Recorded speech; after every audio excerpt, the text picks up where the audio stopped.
Hey, good morning, everyone.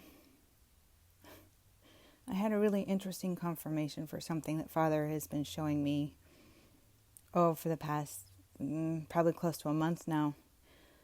And it's like the gears started clicking and the light bulbs started going off when I continued to dig deeper into the original languages,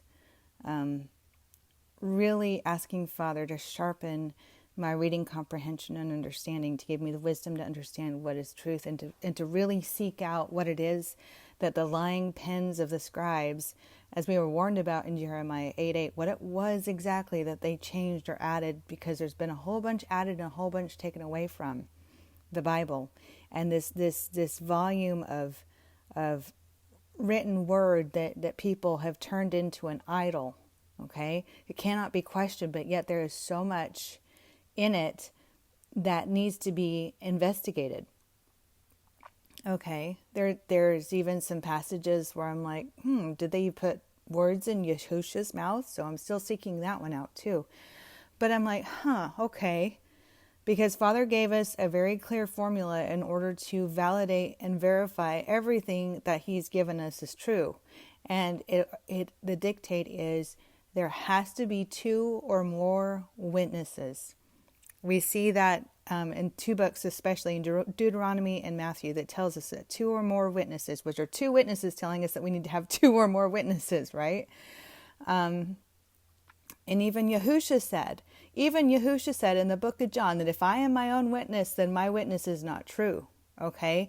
You cannot be your own witness. You cannot be your own alibi. You cannot be your own source. You cannot be the only one who is that is Father Yahuwah. Okay? So that's why Yahusha has, Father, Holy Spirit, Ruach HaKodesh, and the blood, those are all His witnesses, right? And then there's so many other witnesses as well, but you have to have at least 2 or more witnesses to verify and validate that something is from Yahuwah. So I'm like, okay, so that's what I've been looking for. Every time I look for something, I'm like, okay, where's the second witness to this? I can't just take this at face value. I've got to have a second witness to this. And I typically try to look for a witness in both what people call the Old and New Testament, both in the front and the back of the book, because I don't believe in Old and New Testament. It's all one story. And as I'm studying into the deeper meanings of the words of the original language, especially the Hebrew, I started having these little idioms that people have spoken of over the years, and in my generation probably more so than in the current generations, but things like, it's Greek to me, right? Greek to me. Some of you older generation, you've probably heard that one. And then when I started learning about, when Father was revealing the truth about false 13th Apostle Paul, I'm like, the thing that came into my mind was, guys, get this. This one really rocked my socks. Robbing Peter to pay Paul. Robbing Peter to pay Paul. Where do you think that saying came from? It's because Paul usurped authority and power and the direction of the church at that time from Peter. In Acts, Peter was being called to continue Yahusha's ministry to both the Gentiles, okay? That's in, Acts, so 8, 9, and 10, you see where there's kind of a change going on right there. And that's why I don't disavow Book of Acts. The Book of Acts is the most powerful book. It has the most condemnatory evidence against Paul. If you read it and not thinking that everything is ironclad, it's not the idle Bible that people, if you're looking at it, you will see that the storyline changes, and it changes hands where Paul takes it from Peter. So robbing Peter to pay Paul, that's where we get that saying, guys. Isn't that crazy? And there's a whole bunch of others, and I know I've talked with some others of you about this, and so if you remember some of the other ones we discussed where it came to mind, like, yeah, okay. So because Greek, we know, is another tool of Satan. What we see happening is and translation, coming from the original languages, it was translated from Hebrew or Greek into Latin, and then from Latin into English, or to what other copies, that the Bibles are out there, Spanish, German, all that kind of thing. But it went through that much translation. So of course there's going to be something, of course, lost in translation, right? Lost in translation. That's another thing that happens. So we have to be diligent, and the only way we're going to be led to all the truth and to understand and see the twists and turns, the additions, the subtractions, is if we have the Ruach HaKodesh. We have to have her to guide us through all of this. She will illuminate what is truth and error, what's not right. And Father, as we follow Yahusha, because he is the teacher, and I'm not a teacher. I'm just sharing my notes. I'm sharing my notes with what he's been showing me, okay? And it's amazing. So to get to the point, we see everything lost in translation. And in English is one of the worst languages. It's my native language. I only know English. I wish I could learn Hebrew. I really do. And after this, I might really be motivated to start digging in and teaching myself how to speak Hebrew. But English is the devil's language. It truly is, because we have all these weird rules that apply, but then they don't apply. So I'm going to show you a couple examples here, which are just mind-blowing. And there might be, I think in this one clip, there's a little bit of a foul language, so I apologize for that, but you'll get the point here. And sometimes you just have to laugh, but here we go. Language would look the same. How the explicit does pony and baloney rhyme, but Sean and Bean doesn't? It looked like Scene and Bean. Scene Bean, pony balagana. What is balagana? Where am I at now? Why the picture disappear? It's stupid. Y'all pronounce it data or data? I'm mad I read these words two different ways, but you tripping if you think it's data and not data. Huh? Data, data, data, data. Every sea in Pacific Ocean is said differently. Pacific Ocean. Rules to learning English. There are no rules. It look like there are no rules, don't it? Don't it? You know it do when you playing. People who learn English as a second language are superheroes. Could you imagine looking at the word yakata and not giving up? What is a yakata? Somebody just looked at a huge sea vehicle and was like, I shall call it yacht, because we will have a yacht of fun. You ever just stop what you was doing to look at an English word and you look like a fake word? Sneak it. Quick, quick. Gargantuan. Unlicky. Kowtow. Kerfuffle. Sponge. Thoreau. Colonel. That's Colonel, not Colonel?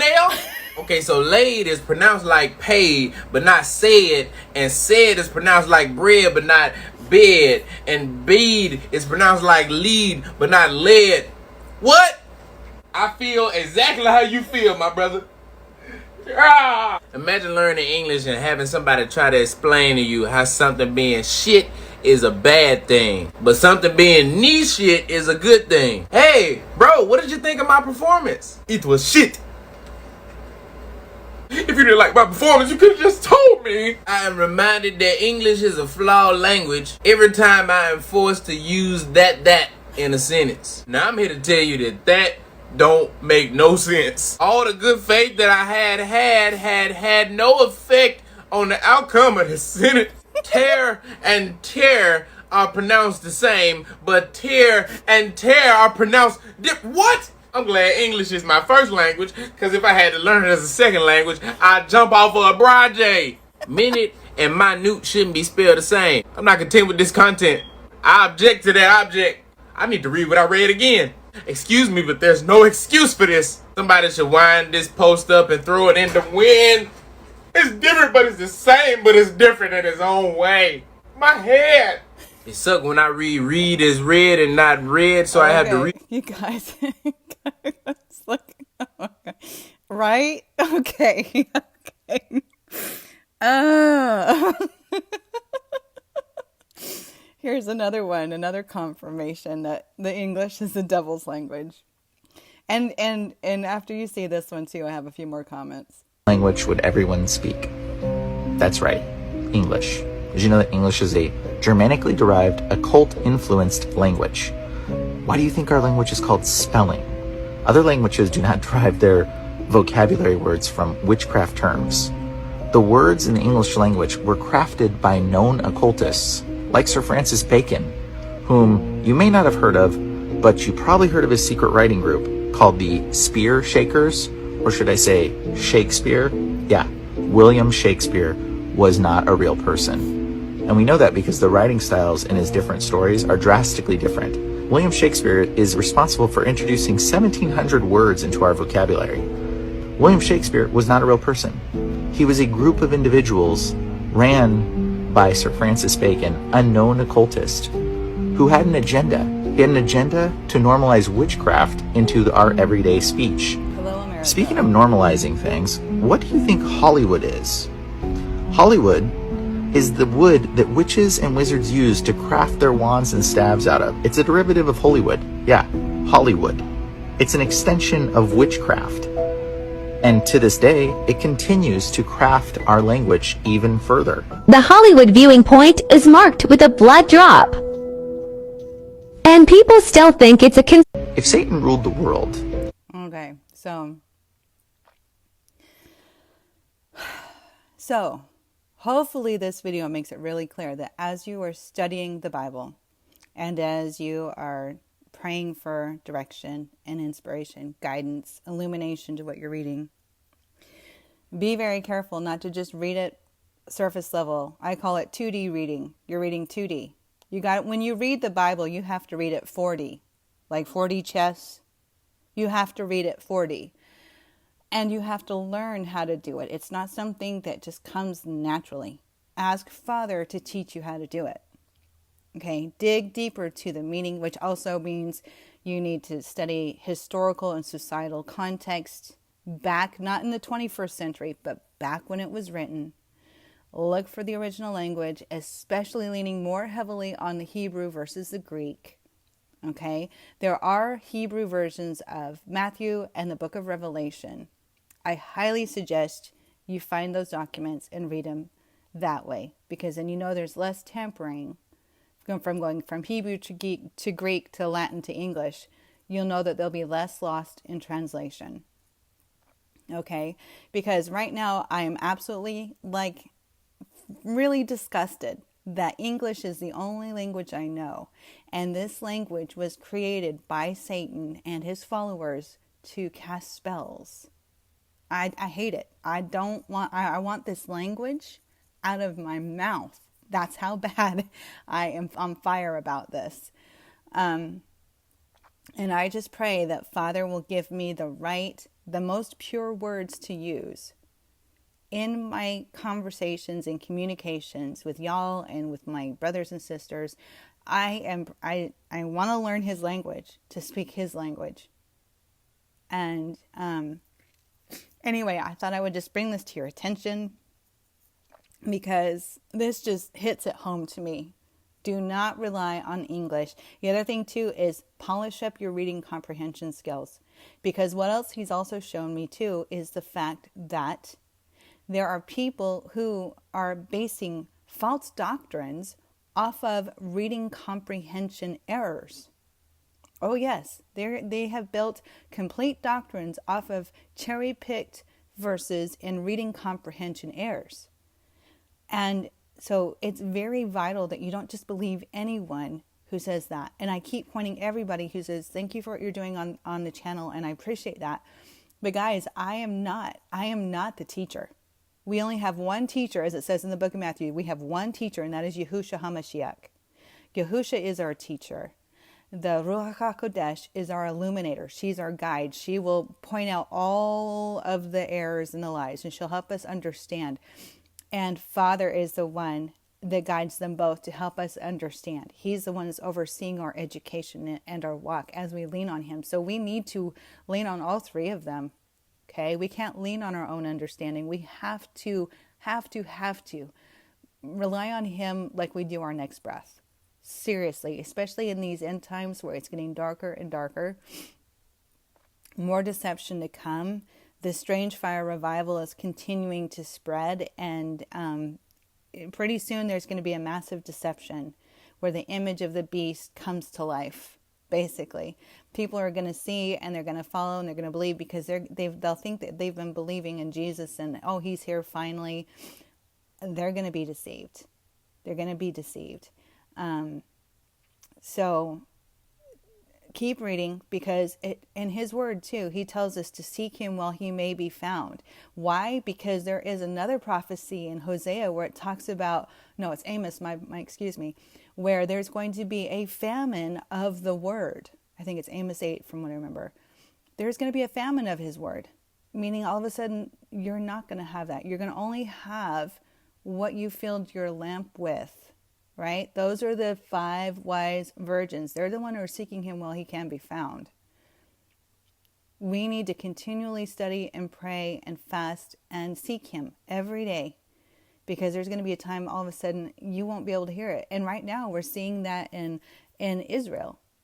Right now we're seeing that in Israel where you cannot say the name Jesus. And yes, I know Jesus is the name of the beast, but the world believes and knows who Jesus is. And now, all of a sudden, now they're starting to say, oh, you can't say that. Especially coming up on Passover and their pagan Easter. Okay? So, yeah, it's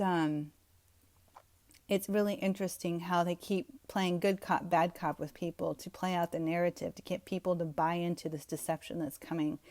So don't be led astray. Don't be deceived.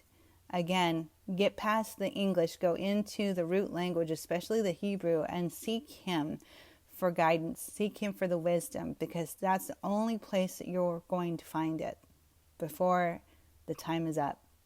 All right. Baruch you all.